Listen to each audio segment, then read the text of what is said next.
video is going to teach you how to fall out of Pincha, Maya, Urasana safely, or as my good friend Johan says, how to fall out of a picture safely. Boom, boom. So today we're going to be learning exactly the strategies and techniques that helped me when I was learning. I was pretty scared of falling out of Pincha too. I think there's this weird thing where your neck feels a bit vulnerable. I understand, I know exactly where you're coming from. I'll teach you what I did and I trust that it's going to help you too, but please do let me know in the comments box how you found all of these tips and techniques that I'm going to share with you. Okay, let's go and fall down. A random thing for a yoga teacher to say on a yoga video, but that's what we're going to do. When you're falling out of a pincha, there's not that many options. You're either going to fall backwards into a back bend, sideways into a little cartwheel where one elbow lifts, or back down to where you started. Now obviously the safest place to fall is back down to where you started. So if you kick up and you think, no, oh, I'm losing it, just to bring the feet straight back down. But that's an ideal world, and as all of you guys out there know, that's not how real life works. Real life usually pushes you out of your comfort zone, which is either that way or that way. So one of the things I can suggest is if you do lose your balance and you're scared to fall out of pincha, sideways is, I think, the second best option. And this is an interesting one because you kind of have to have good coordination with your arms because obviously your whole forearm is down.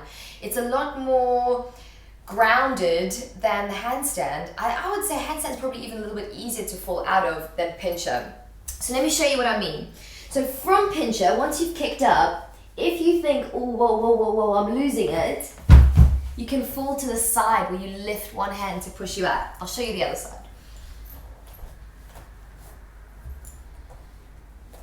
So once you're here and you're like, oh, I'm gonna fall, this hand kind of slides out and pushes you. The downside to that is I find with students, usually it's their weaker side that lifts to push them out and they continuously fall in one direction. So what you guys want to do actually is be really aware of the way you're falling, and if you feel yourself falling in one direction all the time, make an effort to fall the other way. Now, this is the one that you really want to know about. I know that's why you came. How do you fall backwards without breaking your neck? Okay, I'm actually going to use my sofa to help me out on this one. There are a couple of different options for learning how to fall backwards. I want you first of all to imagine that I've got a great big wall in front of me here.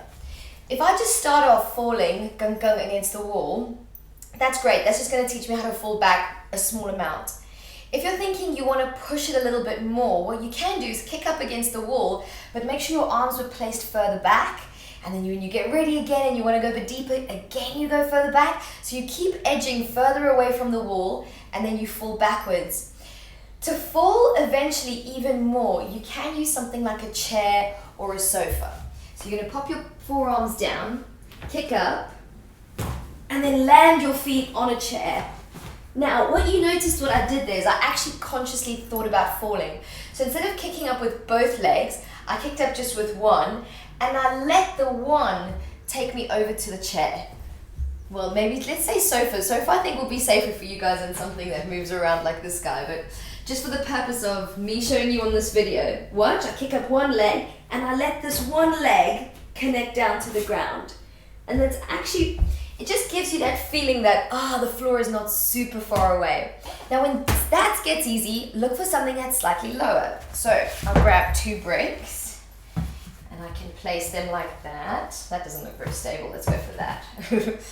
Now, you've got to make sure that you're going to push against something like a chair or a wall, something that feels solid and the bricks aren't going to flick out from underneath you. Get your spacing, make sure it's just 1 foot, and then you can land on the bricks. What I like about using bricks is once you think, oh yeah, you know what, I'm getting really used to this, you can peel one layer off, and then you can practice landing 1 foot on the slightly lower brick. Take just one leg and then land it on the brick and practice pushing back. The final layer, you knew it was coming, is you got to get rid of everything, and then it does feel like a long way down. That's when this chair is going to be useful again. Not only are you going to start off tapping the foot, but you're going to continue with the other leg to tap the ground. Let me show you. So you land on the chair, but then you let this one go all the way down to touch the floor. So you get that feeling of it going down there, and you can bring both down and then push yourself back. So at least in that instance, what you're doing is instead of going and you're not sure where the floor is and it feels scary, you give yourself the feeling of I'm still in control, I'm higher up, and then what's the flexibility like to get the foot to touch the ground? That's the scariest part, falling that way. The other great way of learning it is to get someone that you know and trust who's really good at spotting to help guide you into that back bend continuously, maybe 5, 7, even 10 times. And then once you've got the feeling of them doing it, you get them to spot you a little bit softer. And then you do it again 10 times. And then you get them to be there but not to touch you. And then eventually you take that brave step of getting them to completely be moved out the way. That's the really scary way of learning as well.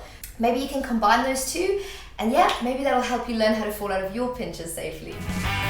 Thank you so much for watching, my loves. It's been an absolute pleasure teaching this to you. Please let me know if you've practiced this and it didn't make any sense at all. A lot of previous videos that I've done, people who were like, I'm just not getting this, Cel. I actually really appreciate those comments because then it makes me go away and think, okay, how can I teach this so that everybody can have a chance to learn this? If you did enjoy this video, remember you can access full-length classes with me by clicking on the link that's appearing now. Give me a thumbs up, remember to subscribe, and I'll see you very soon on the next video. All my love, happiness, kisses, everything that's beautiful. See you guys soon. Bye!